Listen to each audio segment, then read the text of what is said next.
여러분 안녕하십니까. 경제현장 오늘 고광철입니다. 오늘의 주요 뉴스 전해드리겠습니다. 지난 21일 1학기 등록을 마감한 연세대, 의대, 고려대, 차의과대학 등이 복학원을 내지 않은 의대생들을 제적하겠다고 통보했습니다. 집단 휴학을 받아준 작년과 달리 올해는 대학들이 학칙에 따라 28일께부터 순차적으로 제적 처리할 예정입니다. 다른 의대생들의 등록과 제적 통보도 이어질 것으로 보입니다. 농촌진흥청이 미국산 유전자 변형 농산물 감자에 대해 재배 안전성 측면에서 적합하다는 판정을 내렸습니다. 국립수산과학원과 환경부에 이어 농진청이 LMO 감자의 안전성에 합격점을 주면서 식품의약품안전처의 인체 유해성 평가만 통과하면 미국산 LMO 감자가 국내에 들어오게 됩니다. 식약처의 평가는 보통 3년 이상 걸려서 실제 수입까지는 상당한 시간이 걸릴 것으로 보입니다. 서울 강남 3구와 용산구 전체 아파트에 대한 토지거래 허가구역이 적용된 24일 첫날 공인중개사를 찾는 전화가 뚝 끊겼습니다. 부동산 빅데이터 업체 아실에 따르면 강남, 서초, 송파, 용산 4개구의 아파트 매물은 토허제 지정을 발표한 19일과 비교하면 닷새 만에 760건 줄었습니다. 토허제에서 빠진 마포, 성동, 강동구 등에선 집값이 강세를 보일 것이라는 기대로 매물이 줄고 있습니다. 정의선 현대차그룹 회장은 미국에 제철소를 짓는 등 2028년까지 210억 달러 31조 원을 투자하겠다고 발표했습니다. 정 회장은 현지 시간으로 24일 백악관에서 열린 트럼프 대통령 주재 행사에서 자동차 생산 분야 86억 달러, 부품, 물류, 철강 61억 달러, 미래산업 및 에너지 분야 63억 달러의 투자를 4년간 집행한다고 밝혔습니다. 4월 2일로 예정된 상호관세를 피하면서 미국 공급망을 대대적으로 확충하겠다는 현대차의 승부수, 그리고 실제 상호관세 파장, 이어지는 집중진단에서 살펴보겠습니다.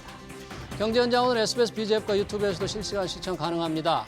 SBS BG앱을 다운받아 시청하면 더 많은 정보와 뉴스를 볼 수 있습니다.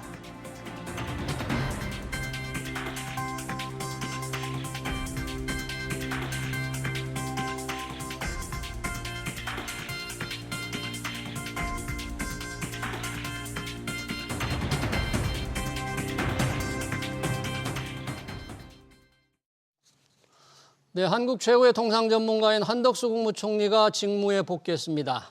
한 총리는 통상 전쟁에서 국익을 확보하는 데 역량을 쏟아붓겠다고 밝혔죠. 현대차는 신속하게 움직였습니다. 정의선 현대차그룹 회장은 트럼프 미 대통령이 보는 앞에서 4년간 미국에 30조 원을 투자하겠다고 발표했는데요. 4월 2일로 다가온 상호관세 파장, 정부와 기업의 노력으로 최소화할 수 있을지 토론해 보겠습니다. 정만기 한국산업연합포럼 회장, 김태황 명지대 국제통상학과 교수 나오셨습니다. 어서 오십시오. 네, 안녕하세요. 이 상호관세 이제 열흘도 남지 않았습니다. 트럼프 대통령이 계속 경고를 하면서 무역 적자를 많이 보는 국가에 매이겠다고 했는데 오늘 현대차가 대규모 투자 계획을 발표했습니다. 210억 달러, 30조 원인데 정만기 회장님, 현대차의 발빠른 대책, 미국에 어떻게 투자를 하겠다는 것이고 이게 어떤 의미가 있는 거예요? 예, 뭐 뉴스에도 잠깐 소개됐지만 2028년까지 210억 불을 투자를 하겠다고 하면서 루이지애나 제철소에 61억 불 정도. 루이지애나 제철소. 정규로 제철소라고 이제 알려져 있죠. 용광로가 아니고요. 예, 예. 네. 그리고 270만 톤을 거기서 생산을 하겠다고 했고 또 이제 자동차 분야에 86억 불을 투자하고 미래산업 아마 로봇 이런 여러 가지 자율주행 이런 거 같은데 에너지 분야까지 합쳐서 63억 불 정도를 투자하겠다고 발표를 했는데 이미 뭐 현대자동차는 1980년 이후에 미국에 한 200억 불 이상을 투자를 하면서 미국에 한 47만 개 일자리도 창출한 그런 결과를 가져왔다는 발표도 동시에 있었던 걸로 알고 있습니다. 예. 저는 이 발표가 두 가지 점에서 아주 의미가 있다 이렇게 생각을 합니다. 두 가지 어떤 점에서요? 첫 번째는 이제 4월 2일을 열흘 앞두고 발표했다는 점. 그 이후에 발표했으면 다른 나라도 많은 대응을 한 다음에 발표가 되면서 그 효과라 그럴까요? 그게 좀 약할 수가 있었는데 이거를 다른 나라들이 하기도 전에 선제적으로 한 측면에서 트럼프의 마음을 사는데 상당히 기여하지 않았을까 이런 생각이 들고요. 트럼프 대통령이 흐뭇하게 쳐다보더라고요. 정의선 회장을. 네. 그리고 두 번째는 이 고관세 정책이 지금 미국 시민이나 경제인들한테 무조건 환영받는 상황은 지금 아니거든요. 주가도 떨어지고 인플레이션 우려도 지금 나타나고 있고 장기적으로는 경제 성장률도 둔화될 수 있다. 네. 걱정들이 많아서 사실 트럼프도 말은 안 했지만 장기를 봐야 된다 이런 말을 많이 했죠. 이건 네. 중장기 전략이다. 미국의 결국은 제조업을 키우기 위한 전략이라서 잠시 동안은 어려울 수도 있다 이런 얘기를 하고 다니는 상황인데 네. 딱 실적이 지금 현대가 실적을 채워주니까 트럼프 대통령의 공으로 탁 만들어낸 예, 거죠. 트럼프 대통령의 공으로 만들어주면서 이거 봐라 관세를 올리니까 투자가 되지 않느냐라는 실증 사례가 지금 된 거거든요. 예. 이 두 가지 면에서 이왕 할 거라면 아주 적절하게 잘했다.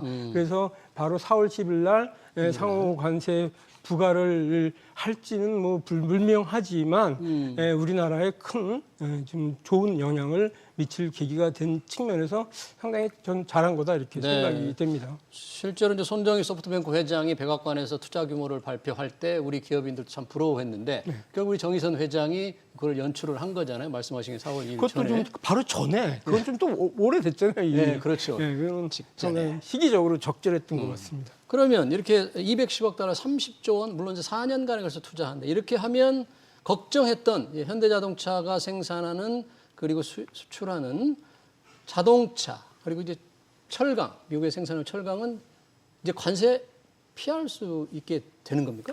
두 가지 측면에서 같이 볼 수 있지 않을까 싶어요. 자동차 생산에는 많은 부품들과 또 기본적으로 철강이 많이 소요가 되지 않습니까? 현대, 기아 자동차 합해서 보면 미국 내에서 생산해서 미국 내에 판매하는 것도 분량이 있고 또 한국에서 생산해서 미국으로 수출하는 분량이 있는데 거의 한 절반 정도 비슷하게 절반 정도 됩니다. 그래서 현대차 그룹에서 부품 그리고 물류, 철강을 미국 내에 생산하겠다는 거는 미국 내에서 공급망을 안정적으로 가져가서 미국 내 생산 체계를 안정화시키는 효과가 있고요. 다른 측면에서는 이제는 또 한국에서 생산되는 것이 미국으로 수출할 때에 같은 그룹 내에서 생산해서 수출하는 거니까 우리가 미국에 이렇게 투자를 했으니까 한국 자동차의 미국 대미 수출에 대한 관세의 압력을 좀 희석시킬 수 있는 아니면 면제받을 수 있는 두 가지의 효과가 있지 않을까 이렇게 제 나름대로 해석이 됩니다. 네. 이렇게 지금 현대차의 투자가 이렇게 신속하게 이루어지는 게 바로 이제 제가 잠깐 얘기했던 4월 2일 상호 관세를 이제 어떻게 예방해보자, 피해보자 또는 최소화하자는 건데 지금 예상되는 상호 관세 미국은 어떻게 이 상호 관세를 매길까요? 미국의 무역 흑자를 많이 내는 나라, 그러니까 미국이 적자를 내는 나라를 대상이라면 결국 우리도 피할 수는 없는 거잖아요. 어떻게 매길까요? 뭐 일단 무역 적자를 많이 보는 국가 중에 네. 멕시코, 중국 뭐 이런 나라가 쭉 있은 다음에 우리나라는 한 8번째 되고 예. 규모도 한 660억 불 정도 되는 걸로 보이더라고요. 그러니까 적은 규모는 아니지만 또 어떻게 보면 그 앞에 국가들에 비해서는 좀 작은 규모죠. 두 번째는 이제 상호 관세라고 하면 그 교역 상대국이 터무니없이 높게 부과하는 관세에 대해서 미국도 상응하는 관세를 부과하겠다 이런 말인데 트럼프가 처음에는 우리나라가 WTO 관세표에 따라서 13.4% 관세, 미국보다 4배 많이 부과한다라고 발표를 했었어요. 네. 그런데 이제 그거는 실효 관세율은 아니었죠. 한국하고 미국하고는 FTA를 지금 체결하는 그렇죠. 상태이기 때문에 우리 산업부 계산에 의하면 0.79% 정도를 미국산에 대해서 지금 관세 부과를 하고 있는데 그동안 산업부 장관을 포함해서 실무 협의를 여러 번 미국하고 하면서 미국 측도 이제 우리나라의 관세가 미국 상품에 대해서 0% 수준에 근접했다는 사실을 인지를 했다고 알려져 있어요. 네. 그래서 그런데다가 지금 오늘 현대차가 저렇게 대규모 투자 계획도 발표를 했고 그리고 좀 또 디테일한 정보들을 좀 살펴보면 우리나라가 미국에 대해서는 최근 4년간 그린필드 투자 1등 국가였었고요. 제일 많이 우리 기업들이 미국의 현지 투자 투자 1등 국가였고 그다음에 쇠고기 같은 거 수입하는 것도 한국이 전 세계 국가 중에서 미국에서 지금 한 210억 불 정도로 제일 많이 수입을 그동안 해왔더라고요. 소고기요?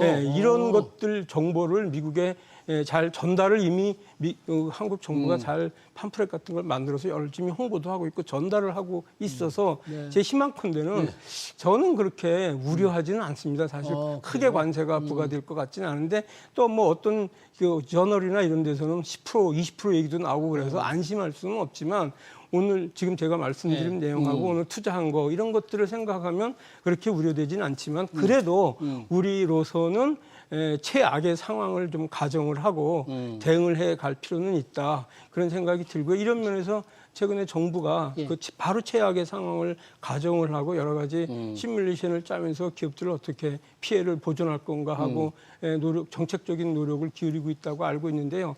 저는 뭐 좀 그래도 그 낙관적으로 보지만 대응은 해야 된다 이런 게 제 생각입니다. 그러네요. 근데 최악의 상황을 가정하고 대응 방안을 마련해야 된다 말씀해 주셨고요.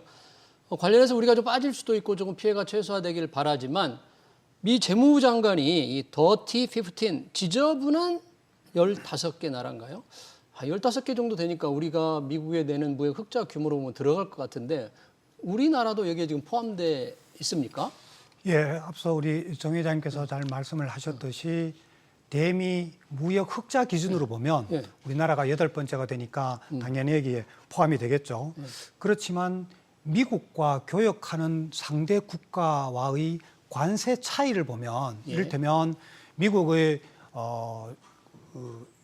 WTO에서 최혜국 대우를 받는 국가들에 대한 부과하는 관세가 3.3%라면 인도는 훨씬 더 높단 말이죠.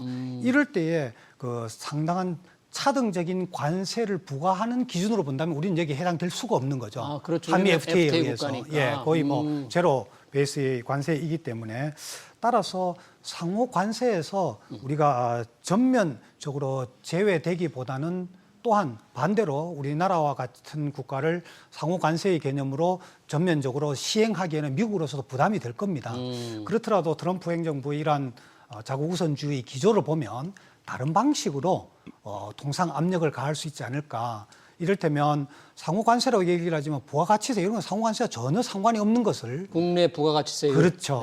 또 비관세 장벽이라고 하는 것도 사실 상호 관세하고는 상관이 없는 거지만 그런 큰 포괄적인 카테고리 안에 넣어서 통상 압력을 가할 소지는 있지 않은가 이렇게 생각이 됩니다. 지금 이제 김태환 교수께서 비관세 장벽도 얘기해 줬는데 사실 뭐 관세율만이 아니라 이제 비관세 장벽에 대해서도 미국이 이제 불만이 있다거나 고치기를 원하면 뭔가 압력을 넣을 텐데 미국 측에서 볼 때 우리 한국이 비관세 장벽으로 미국 제품을 좀 차별한다거나 이런 것들이 조금 있다고 봐야 되지 않겠어요? 여기 현지에 나와 있는 미국 기업들의 불만이 좀 있던데요. 어떤 부분들이 조금 문제가 될까요?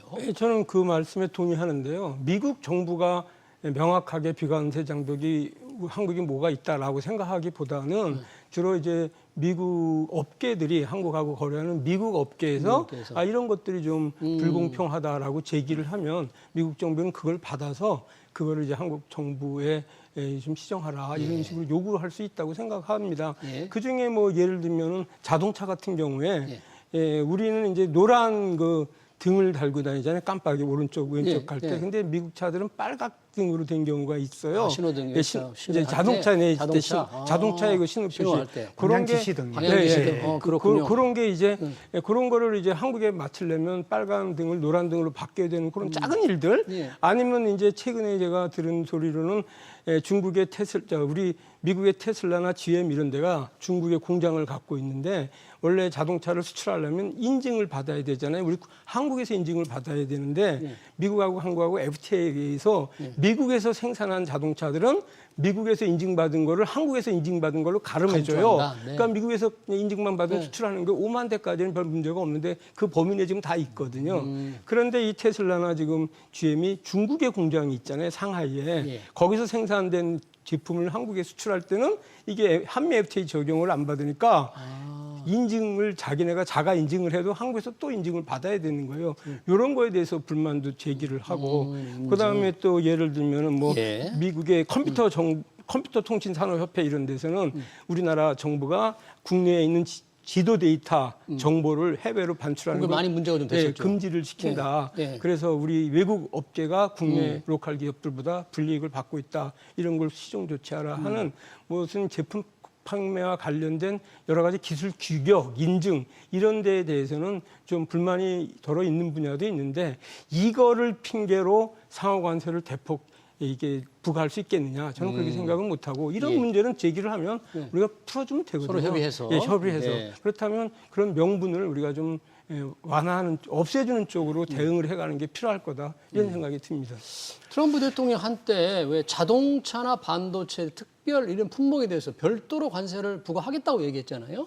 근데 상호 관세가 4월 1일 발동이 된다면 자동차나 반도체 이런 품목별 관세는 어떻게 되는 거죠? 이게 별도로 움직이나요? 아니면 미루어지나요?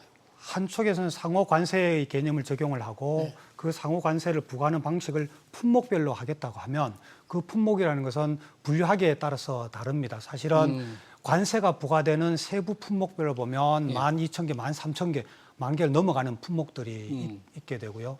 그것을 품목별로 다 상호 관세를 부과하려면 미국의 관세 부과율뿐만 아니라 교역 상대국의 품목별 관세를 다 파악을 해야 되거든요. 예. 그리고 또 트럼프 행정부에서 공언하기는 이 상호 관세는 특정 국가만이 아니라 다 대상으로 하게 되면 세계의 주요 국가만 62개 정도 잡으면 그 국가들의 이 62개 국가는 미국이 이제 해마다 무역 장벽 보고서를 대통령에게 보고를 합니다. 의회도 보고를 하고요. 이번 주에 아마 나올 겁니다. 해마다 나오는데 거기에 보면 국가별로 무역 장벽의 리스트업을 해놨어요. 예. 한국도 거기 당연히 들어가 있고요. 그 국가들만 상대로 하더라도 60여 개 국가들의 그 10,000개 넘는 품목별로 다 관세를 조사를 해서 거기에다가 또 FTA가 있으면 또 따로 하고 이걸 해서 품목별로 부과한다는 것은 매우 어려운 일이고 그래서 그렇게 수사학적으로 공헌은 했지만 실질적으로는 미국이 관심이 있는 그런 민감한 품목 몇 개에 국한시켜서 그렇게 또 몇몇 국가들을 대상으로 주요 국가들 대상으로 부과를 시도를 하지 않을까. 그것조차도 하겠다라고 시도를 하고서 상대국이 협상에 응하게 되면 그 협상을 통해서 미국의 이익을 증대시키려고 하지 않을까 이렇게 추론이 됩니다. 실제 트럼프 대통령이 관세에 대해서 일률적으로 매기는 것보다는 국가별 협상에서 조금 유연한 자세를 보이겠다 이런 얘기를 하니까 뉴욕 증시도 이제 뭐 큰 좀 완화하는 듯한 분위기였거든요. 그러니까 말은 그렇게 했지만 국가별 협상을 통해서 많은 부분이 면제 또는 예외되는 상황이 좀 많이 나올 수 있지 않겠어요? 어떻게 보세요? 뭐 이미 그렇게 되고 있지 않습니까? 원래 그 트럼프가 집권하기 전에는 멕시코에서 미국으로 들어가는 그 자동차 이런 데는 2,000% 관세를 부과하겠다고 얘기한 적도 있었고 중국에 대해서는 60% 관세도 부과하겠다고 했지만 실제로 중국은 지금 뭐 10+10%에서 20%로 끝났고 멕시코도 25%로 끝났고 또 뭐 철강 오늘 얘기를 했지만 25%는 아주 불변의 고정적인 관세율로 저희는 생각을 했는데 오늘 정의선 회장께서 발표를 하니까 한국에 대해서는 철강 뭐 관세 안 내겠다. 그게 뭐 이제 우리가 수출하는 품목에 대해서 그런 건지 생산을 거기서 하니까 할 필요가 없기 때문에 관세 부과가 없다라고 얘기를 한 건지 의미는 불명확하지만 하여튼 긍정적으로 바뀐 건 맞거든요. 그래서 트럼프가 저렇게 처음부터 관세 그 고유래 관세 부과하겠다고 내세운 게 자체가 협상 전략의 일환이라고 보는 그런 분석도 많아서 저는 충분히 개별 협상에 그 여지가 많다 이렇게 생각을 합니다. 근데 그런 개별 협상 차원에서 오늘 현대차가 상당히 신속하게 움직였습니다. 투자 계획을 내놨는데 뭐 기업 차원에서 대응도 있지만 우리 정부도 조금 뭔가 이런 관세를 최소화할 수 있는 대책을 내놔야 될 텐데 우리도 뭐 선물 또는 뭐 당근 뭐 제시해야만 할 거 아니겠습니까? 기업들이 투자를 늘리는 것 외에도 혹시 어떤 부분을 우리가 조금 뭐 양보한다 그럴까? 좀 보여준 그런 게 있을까요? 우리로서는 참 출발선 자체가 좀 불합리하죠. 왜냐하면 가만히 있다가 갑자기 들어와서 나 관세 부과할 테니까 뭔가 좀 내놔봐. 선물을 강요당한 측면이잖아요. 그렇죠. 선물은 주고받아야 되는데 그럼 우리는 좋습니다. 우리는 그러면 투자도 하고 무역 흑자도 좀 줄이는 선물을 줄 테니까 미국 당신은 우리에게 무슨 선물을 줄래요? 라고 말할 수 있는 분위기가 아니지 않습니까? 그렇죠. 그러다 보니 우리 중에 이렇게 단내림 효과라고 앵커링 이펙트라고 은연중에 그것이 사실이든 아니든 하고 상관없이 그런 얘기들을 함으로 인해서 그것이 출발점이 되도록 이미 주어진 조건처럼 이렇게 받아들여지게 되는 거죠. 그래서 우리가 기본적으로 우리가 왜 미국에 선물을 해야 되지? 라는 궁금증은 이미 싹 사라지고 뭘 선물해야 될까? 좋은 선물을 줘야 될 텐데 이 고민을 하고 있단 말이죠. 그럼에도 불구하고 우리가 미국과의 관계 또 미국으로부터 우리가 무역 흑자를 많이 얻고 있는 점을 고려를 하면 첫째로는 대미 무역 흑자를 좀 축소할 수 있는 그러니까 미국으로부터 수입을 할 수 있는 부문들은 좀 느리자. 이를테면 에너지 부문이라든지 또 원자재 부문이라든지 이런 부분은 좀 느려서 수입을 좀 느려서 우리 수출을 줄일 수는 없으니까요. 네. 대미 흑자를 좀 축소하는 부분이 있고 농축산물 부분에 미국이 틀림없이 30개월 이상 되는 소고기 수입에 대한 압력을 가할 겁니다. 그는 지금은 이제 금지되어 있는데 일본이나 대만 같은 경우에는 그게 지금 다 열려져 있고 제한이 없죠, 거기는? 예, 제한이 없는 게서 아마 요구를 할 텐데 이런 부분도 우리는 당장 우리 열겠다 이런 것보다도 그러면 우리 국민들의 건강권이 중요하니까 국민들이 또 혹 자칫하면은 미국에 대한 반미 감정이 있을 수도 있다. 그러면 역효과다. 그리고 30개월 미만의 소고기만 하더라도 우리나라가 지금 세계 전체에서 수입하는 소고기에 미국으로부터 수입하는 소고기가 지난해 봐라 58%다. 네, 우리가 제일 많이 수입하니까. 네, 우리나라의 전체 수입 소고기 중에서. 중에서요. 그러니까 호주로부터 한 40% 정도 되고요. 그런데 2017년에 트럼프 행정부가 집권하면서부터 50%를 넘어갔어요. 2017년에 52% 늘어났는데 이런 걸 봐서는 우리가 노력하고 있지 않느냐. 그럼에도 불구하고 농축산물 부분에 우리 농업 개방도가 좀 낮습니다.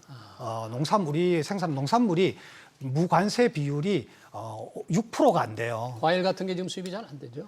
금지된 건 아닌데 SBS의 위생 검역 조치를 해서 하나도 지금 수입이 안 되고 있습니다.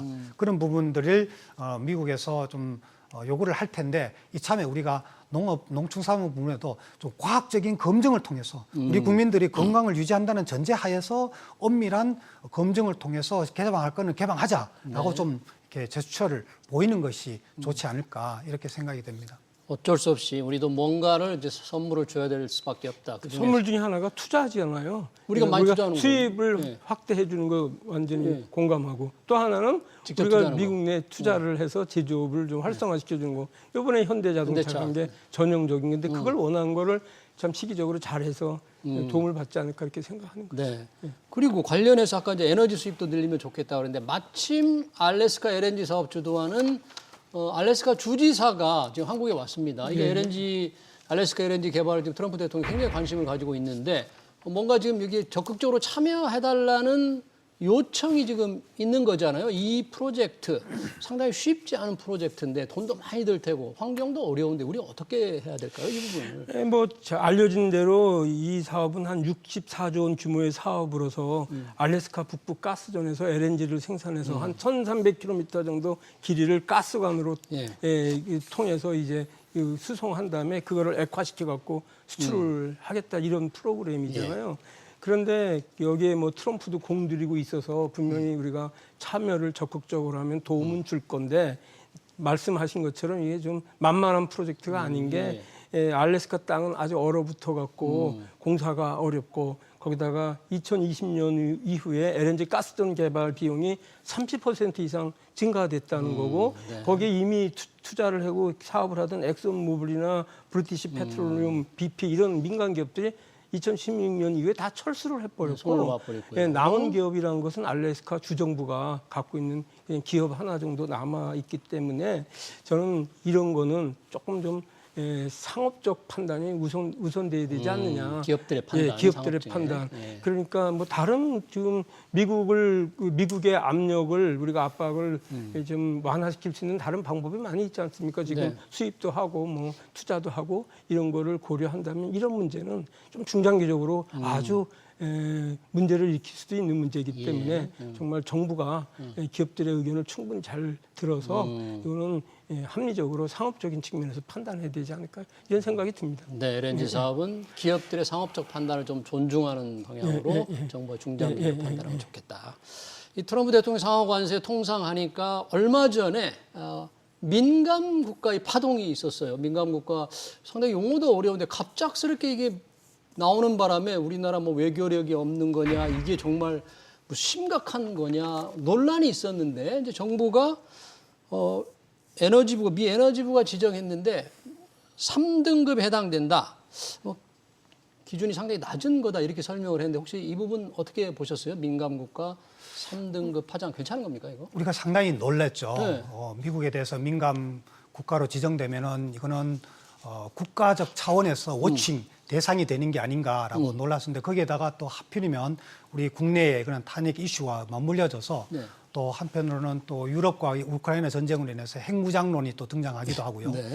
이러다 보니까 상당히 걱정을 많이 했었는데 미국 국무부라든지 국토안보부라든지 에너지부조차도 부 전체 차원에서 이루어진 조치가 아니고 그 에너지부 산하에 있는 한 연구소에서 이루어져 있는 그것도 그 리스트업하는 것이 대외비로 이루어져 있는 거라서 생각해서도 우려했던 것보다는 사실 찻잔 속에 태풍처럼 이렇게 여겨지는 것 같습니다.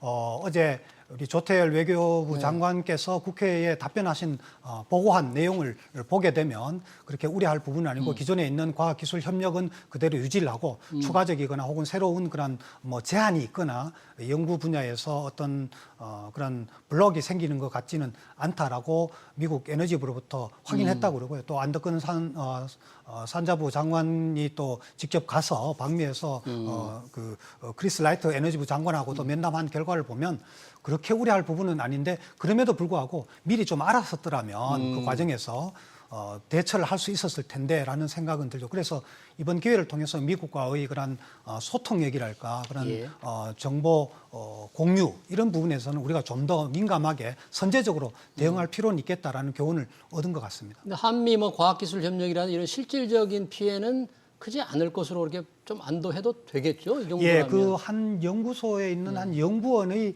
어떤 정보를 가지고서 좀 본인의 노트북에 담아서 이렇게 옮기는 것 때문에 그랬다고 하는데 그거는 어떻게 보면 뭐 그런 그 개별 사소한 일로 여겨질 수 있는데 그럼에도 불구하고 그 정보가 어떤 건지 우리가 알 수가 없지만 만약에 그것이 정말 국가 안보에 민감한 정보라면 그는 좀 우려할 만한 부분이겠죠. 그래서 앞으로 그런 부분에 대해서는 좀 유의를 해야 될 필요는 있다고 보여집니다. 네.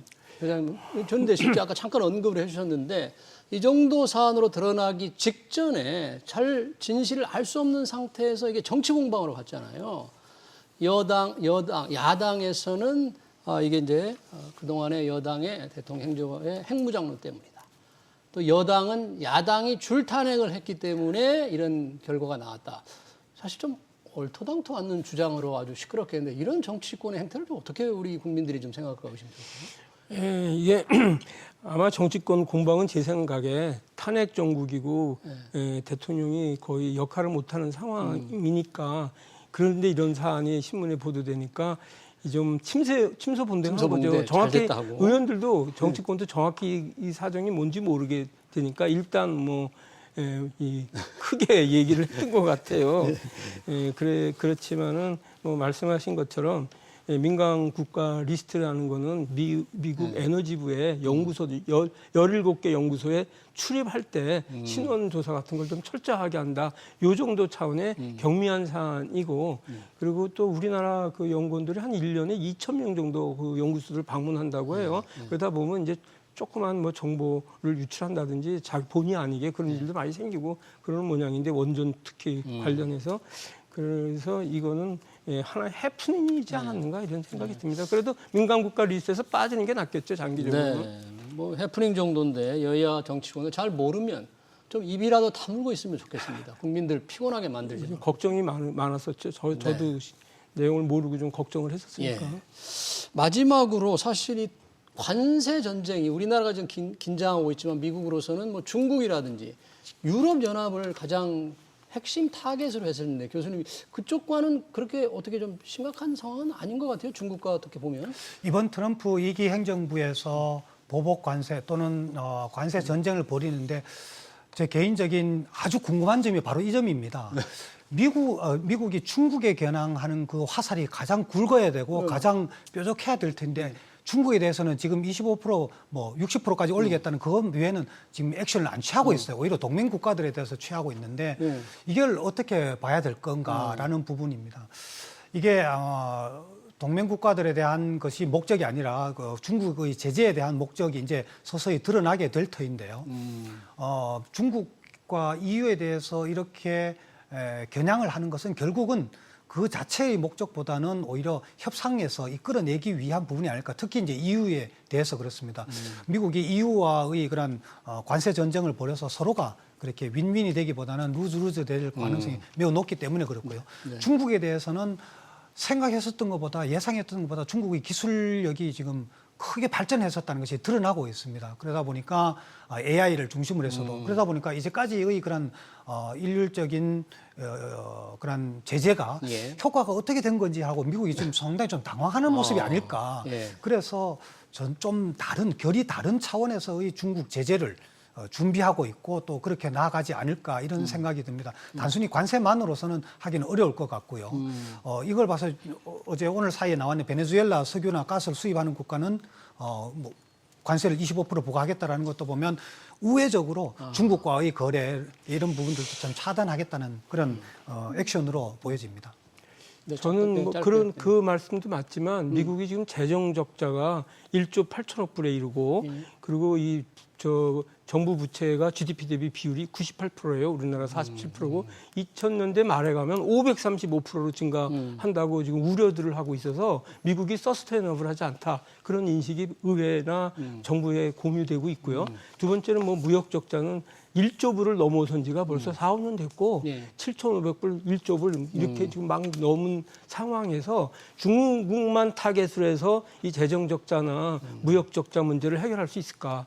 이거는 정말 미국에 대해서 보편적으로 흑자를 많이 내는 국가에 전방위적으로 대응할 수밖에 없겠다. 이런 인식이 저는 작용한 것으로 봅니다. 그 와중에 중국은 더 타겟팅이 되긴 하겠지만 미국의 그 적자 문제, 양대 적자 문제가 자리 잡고 있다. 이런 말씀을 드리고 싶네요. 네, 잘 들었습니다. 4, 5일 예정된 상호관세 그리고 현대차의 관세 회피 전략 토론 여기서 마치겠습니다. 지금까지 정만기 한국산업연합포럼 부회장 김태왕 명지대 국제통상학과 교수였습니다. 고맙습니다. 네, 수고하셨습니다.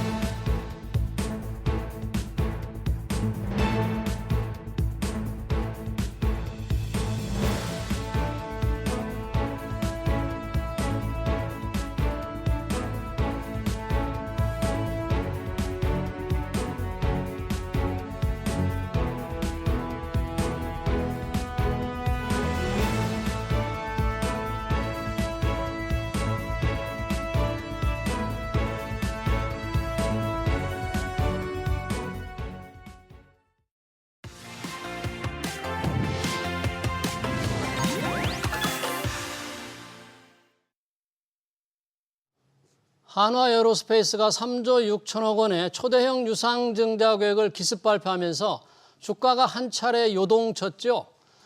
주주들 사이에서는 유상증자를 철회해야 한다는 비판의 목소리까지 나오는 상황에서 오늘 한화에어로 정기 주주총회가 열렸습니다. 경영진은 유상증자가 최선의 선택이었다고 해명했는데 주주들을 제대로 설득하지 못했다는 지적도 나옵니다. 박주근 리더스인덱스 대표 모시고 주주들이 왜 이렇게 뿔이 났는지 들어보겠습니다. 대표님 어서 오십시오. 네, 안녕하세요. 자, 한화에어로 주가가 요동을 쳤는데 주주들 오늘 주총에서 도대체 왜 유상증자를 해야 되느냐를 귀를 쫑긋했는데 좀 제대로 설득을 했습니까? 어떻게 얘기를 좀 했습니까? 오늘? 한화에어로스페이스의 입장은 이런 것 같습니다. 이제 오늘 주총에서 그나마 이 이야기를 한 것은 한화에어로스페이스는 방산산업이지 않습니까? 방산산업은 한번 수주를 하면 장기간 계약을 해야 되고 그리고 또 메인테넌스도 장기간 계약을 해야 되는데 부채 비율이 높으면 일단 수주를 하는데 문제가 생기니 이 3조 6천억을 이제 차입을 했을 때는 부채 비율이 현재 281%인데 100% 정도 더 증가한 381%니까 그게 부담스러워서 유상증자를 했다라고 주주들에게 일단 이야기는 주총에서 이야기를 한 것 같습니다. 그러니까 자본금을 늘리지 말고 돈을 빌릴 수도 있지 않느냐라는 주주들의 얘기에서 빌릴 경우에 부채 비율이 너무 높아진다. 일견 뭐 설득력도 좀 있는 것처럼 들리긴 합니다. 부채 비율 높아지면 또 다른 문제가 경쟁의 문제가 될 수 있으니까. 그런데 굳이 부채를 빌릴 수도 있지만 한화에어로 자체가 유보금도 꽤 많고 그렇습니다. 영업이익도 많이 내고 있잖아요. 네. 그럼에도 불구하고 유상증자라는 이런 결정한 정말 진짜 이유는 뭘까요? 지금 방금 말씀하셨듯이 이렇게 부채 비율이 올라간다 치더라도 예. 몇 가지 이제 주주들은 이해가 안 되는 부분 몇 가지가 있습니다. 예. 우선 예. 지난해의 영업이익이 사상 최고였습니다. 지난해 예. 1조 7천억 정도의 영업이익을 남겼는데 네. 전년에 비해서 한 19% 이상 성장을 했고요. 네. 더 중요한 건 이 방산이나 조선산업은 기본적으로 수주 산업이지 않습니까? 네. 이미 수주한 금액이 32조 정도 있고요.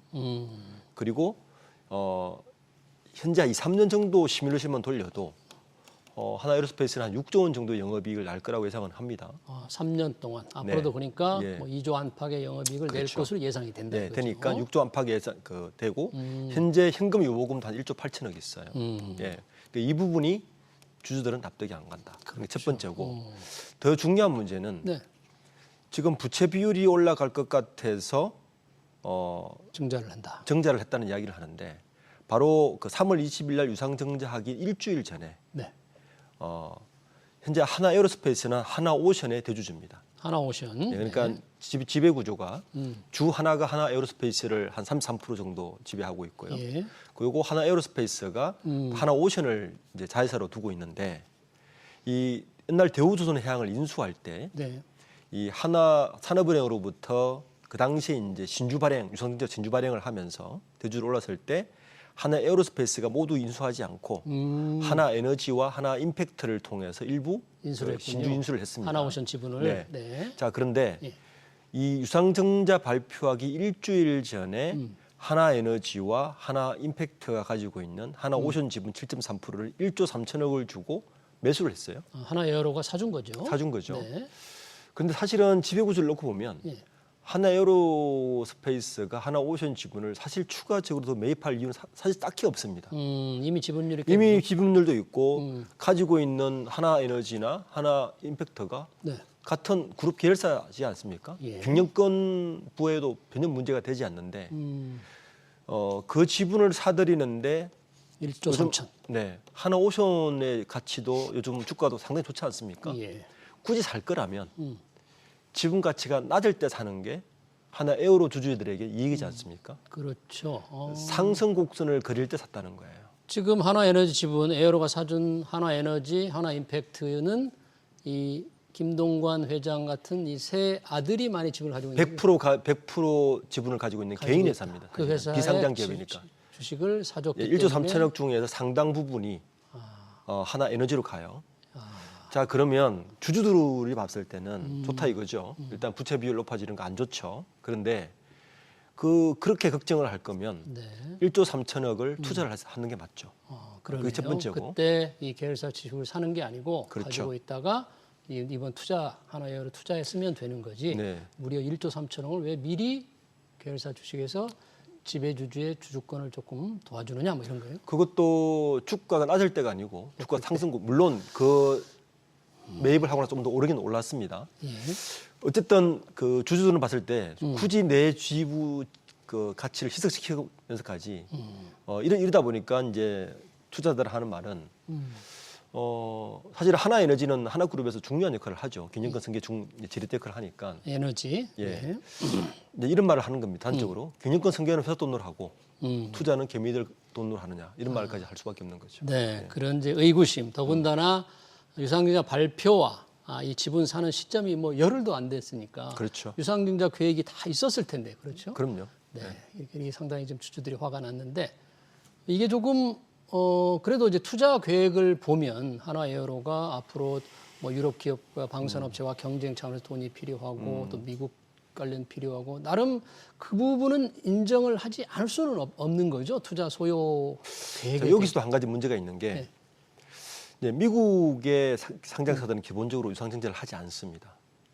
기본적으로 거의 하지 않습니다. 그러면 어떤 돈으로 하더라도 유상증자를 하더라도 굉장히 그 투자 내용에 대해서 주주들에게 디테일하게 설명하고 주주들에 대해서 예. 그러니까 주주들에 대한 배려가 굉장히 높아야 돼요.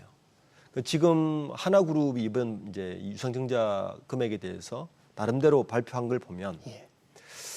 한 1조 8천억 정도를 사실 해외 기업 인수라든지 이런 쪽으로 쓴다는 이야기예요. 예. 근데 기본적인 입장은 현재 트럼프 2기 정부가 되면서 유럽 방산 시장이 열렸으니 예. 예, 현대차가 미국 투자하듯이 우리도 현지 공장을 지어서 뭔가 대응을 하겠다 이런 요지인데 예. 두 가지 이제 좀 이해가 납득이 안 되는 부분은 첫 번째는 네. 투자 계획서가 너무 포괄적이답니다. 아, 좀 구체적이지 않다. 예, 포괄적이고. 주주들을 이해 설득시킬 만큼 그렇죠. 구체적이지가 않다. 그리고 이 투자 기간이 2028년까지인데 향후 5년인데 이제 5년이라는 시간이면 현재 수주 금액, 영업이익의 어떤 곡선 캐시플로우를 봤을 때 네. 굳이 유상증자를 통해서 그 돈을 마련해야 될까라는 의구심을 가질 수밖에 없는 거죠. 예. 그러니까 기본적으로 이 유상증자의 카드는 자본시장에서 굉장히 조심스러운 카드입니다. 그렇죠. 예, 주주들 돈을 받아가니까. 돈을 받아가야 되고 기존 주주들의 가치를 실시키니까요. 그렇죠. 거기다가 이 하나 에어로스페이스가 창립 이래 가장 높은 주가, 그러니까 3월 18일 날 76만 원을 쳤을 예. 고 이틀 있다가 발표를 했으니까 기습적이었단 말이에요. 그러니까 사실 주주들을 배려를 하려면 미리 디테일한 설명, 네. 그리고 유상증자를 한다는 어떤 기습적으로 하지 않고 여러 가지 설명들이 있어야 되고 구체적이어야 되고 뭐 이런 것들을 갖고 있어야 되는데 많은 부분들이 실기했다 이렇게 볼 수 있는 그럼 거죠. 오늘 주총이 열렸는데 오늘에라도 주주들에게 이런 소통을 해서 주주들로부터 좀 주주를 설득시키고 인정을 받는데 오늘 좀 그 성과를 내지 못했나요? 저는 이제 그 하나 에어로스페이스의 손재일 대표가 뭐 여러 가지 설명을 주주총에서 했죠. 이제 네. 주된 설명은 아까 부채 비율을 가지고 이제 부채 설명을 비율? 했는데 예. 이제 부채 비율이 충분히 설득력이 있으려면 이제 그 하나 오션 지분 매수한 1조 3천억에 대한 게 적절하지 않고 일단은 그리고 경영진이나 김동관 부회장이나 어쨌든 경영진들이 네. 이 주주들의 이 성난 인심을 어떤 잠재우기 위해서 자사주를 매입하지 않았습니까? 네, 자사주 이제 뭐 경영진 전체로 한 48억 8억인데 사는 거. 예, 요게 이제 지분율을 보면 0.17%입니다. 네. 예, 그러니까 그 유상증자 0.17%니까 그래도 그 자사주 사겠다고 하니까 주가는 조금 반등을 하는 모습을 보였잖아요. 그렇죠. 예, 어쨌든 저는 주주들이 충분히 설득하기에는 조금 미흡하지 않았나라고 생각됩니다. 만약에 가정 질문인데요. 네. 지금 국회에서 상법 개정안이 통과돼 있잖아요. 네. 이 이사들의 주주에 대한 충실 의무를 확대했는데 이게 만약에 시행이 됐더라면 이 한화에어로 같은 유상증자 간단치 않을 수 있지 않겠는 생각도 좀 드네요. 그렇습니다. 실제 이번 이제 유상증자 러시가 일어나지 않습니까? 그 전에 3월 14일 날 삼성 SDI 유상증자 그리고 18일 날 하나 에어로 유상증자 그 외에도 좀 더 있습니다. 작은 기업들이. 상법 개정이 3월 13일 날 개정이 됐어요. 개정 이튿날 삼성 SDI가 유상증자를 발표했고요. 네. 삼성 SDI는 기본적으로 그 부채 비율이 80%대예요. 예, 그런데도 됐습니다. 그런데도 예, 내부 유보금도 한 1조 정도 갖고 있었고요. 예. 그리고 또 며칠 있다가 하나 에어로 그 발표. 방금 말씀하셨듯이 상법 개정이 거부권 행사하지 않고 사실 통과되었더라면 예. 시행이 만약에 된다면 굉장히 어렵죠. 기본적으로 그 이사회가 주주의 권익에 대한 충실 의무가 있기 때문에 지금 주주 권익을 훼손하지 않습니까? 네. 예, 이런 경우에는 여러 가지 법적 문제가 이제 부딪히기 때문에 저는 오히려 지금 삼성 SDI와 하나 에어로스페이스의 유상증자가 지금 재계에서 그토록 이제 뭐 반대의 목소리를 높였던 상법 개정안에 대해서 오히려 그 목소리를 내지 못하게 하는 도구가 되지 않았나 싶습니다. 네, 이제 가정적인 질문이었고요. 이제 단기적으로 유상증자가 주주 권익을 훼손한다는 건 좀 단기적인 수 있고 장기적으로는 또 기업 가치를 올릴 수도 있으니까 지금 당장으로는 주주들이 좀 문제인데 이런 게 우리가 지금 정부가 적극적으로 추진하는 기업 가치를 올리는 밸류업 계획과 좀 충돌한다. 이러니까 밸류업 계획에 대해서 다른 외국인 투자자들이 믿을 수가 없다. 우리 투자자들도 신뢰하지 않는다. 이런 불만이 좀 나오는 것 같습니다. 맞습니다. 특히 이제 지난주에 저는 더 문제가 됐던 게 금융감독원의 이복현 금융감독원장의 발언이었어요. 어떤 발언이었어요? 이 유상증자에 대해서 적극 찬성한다는 말을 했습니다. 그래요. 자, 그러면 지금 방금 말씀하셨듯이 금융당국이 지난 1년 뭐 반 가까이 지금 밸류업에 대해서 외쳤고 여러 가지 이야기를 했고 뭐 그런데도 사실 밸류업 쉽지 않았지 않습니까? 예. 근데 이런 주주 훼손이 되는 유상증자, 대규모 유상증자에 대해서 금융당국에서 심사를 해도 이제 뭐 할 판에 네. 지금 원장이. 금융감독 원장이 긍정적이라고 지금 얘기했단 말이에요. 그러니까 이 심사를 한다는 게 이제 기업의 이런 대규모 유상증자 혹시 주주권익을 훼손할 수 있는지를 감독으로 이제 정밀 해야 보는 됩니다. 거잖아요. 즉각 심사를 해서 이걸 허락해 줘야 되거든요. 근데 그 심사하기 전에 원장이 자기 개인적으로 먼저 이런 얘기를 한 거예요. 상당히 문제가 있는 거죠. 어. 예, 실제적으로 지난 10월에 고려아연 경영권 분쟁 때 예. 고려아연이 2조 5천억의 유상증자를 발표했을 때 금융감독에서 브레이크를 걸었거든요. 그래서 사실 그때는 그랬죠. 그래도 무산이 됐던 거죠. 무산됐습니다. 예. 이번 경우에는 사실 고려아연도 사실은 그 당시에 뭐 여러 가지 문제가 있었지만 이번 경우는 사실은 주주권이 훨씬 더 많이 침해했다고 볼 수 있단 말이에요. 여러 가지 봤을 때 이런 상황에서 금융감독원에서 그렇게 발언을 하면 예. 사실 자본시장 질서를 지켜줘야 될 곳에서 질서를 한쪽에 편을 들었다 이렇게 볼 수밖에 없는 거죠. 네. 그러니까 이제 금감원이 정식으로 이렇게 중점 심사를 끝내기 전에 금융감독원장이 먼저 얘기한 거는 좀 성급했다. 성급하고 가이드라인을 제시한 거죠. 가이드라인 이렇게 괜찮은 그렇죠. 것으로 예. 신호등을 켜줬다. 그런 그렇습니다. 문제가 있을 수 있겠네요.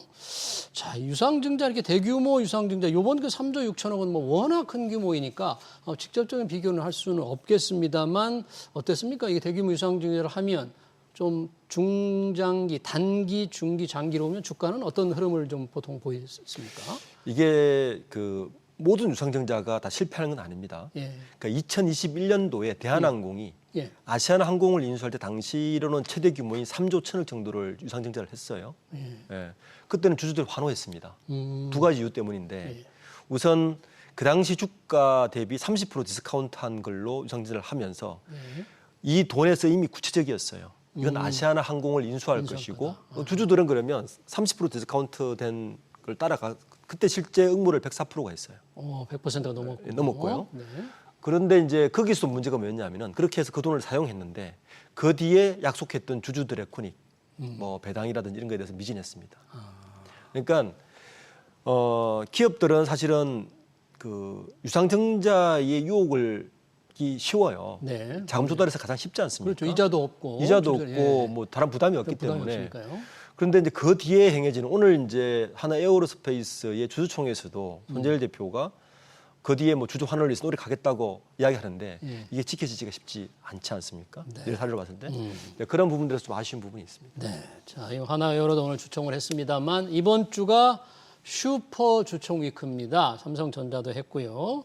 뭔가 이게 행동주의 펀드들의 여러 가지 역할도 있고 그럴 텐데 우리 지금 대표님이 보시기에 이번 기업들의 어떤 주총 가장 큰 이슈, 관심을 가져야 될 이슈는 어떤 것들을 좀 볼 수 있을까요? 올해는 지난해만큼 사실 시끄럽진 않았습니다. 일단 행동주의 펀드들이 굉장히 소리가 없었고요. 비교적 조용했고요. 네. 그리고 대신에 전체적인 시장 흐름 자체가 이제 주주들도 아는 것 같아요.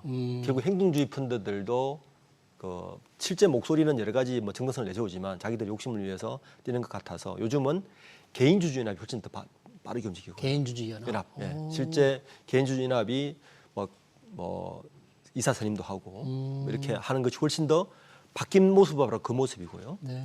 개인주주들의 어떤 연합 플랫폼들이 활성화되는 활성화돼서 개인 주주들의 목소리를 계속 반영해 주는 거죠. 예. 행동주의에서 개인 주주 연합으로 좀 가는 트렌드가 크게 하나가 있고 예. 나머지는 크게 뭐 시끄러운 곳은 없고 이제 남은 관전 포인트는 역시 고려아연의 경영권 문제가 다음 주에 있죠. 다음 주. 마지막 아마 이번 주 금요일이나 다음 주인데 마지막 이제 주주총회 관전 포인트가 될 것 같습니다. 네, 다음 주 과연 고려는 어떻게 될지 지켜봐야 될 것 같네요. 하나에어로스페이스의 대규모 유상 증자와 주주들의 반발 얘기 잘 들었습니다. 지금까지 박주건 리더스 인덱스 대표였습니다. 대표님 고맙습니다. 네, 감사합니다.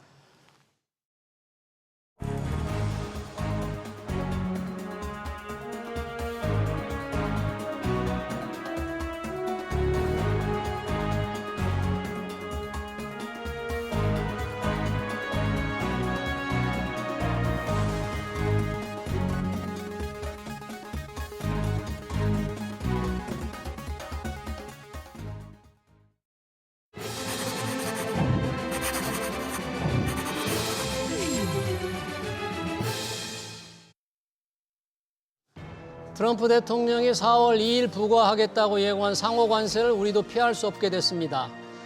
미국의 연간 500억 달러가 넘는 무역 흑자를 내는 우리로서는 빠져나갈 구멍이 없습니다. 트럼프 대통령은 우리처럼 대미 흑자를 많이 내는 국가를 싸잡아 더티 15으로 부를 정도입니다. 뭔가 줘야 합니다. 기업들은 미국 투자를 늘려야 하고 정부는 미국 제품에 문을 더 열어야 합니다. 국민 정세에 민감한 소고기나 농산물 수입을 늘리는 것도 감수해야 합니다. SBS 비즈 경제 현장을 여기서 마치겠습니다. 시청해주신 여러분 고맙습니다.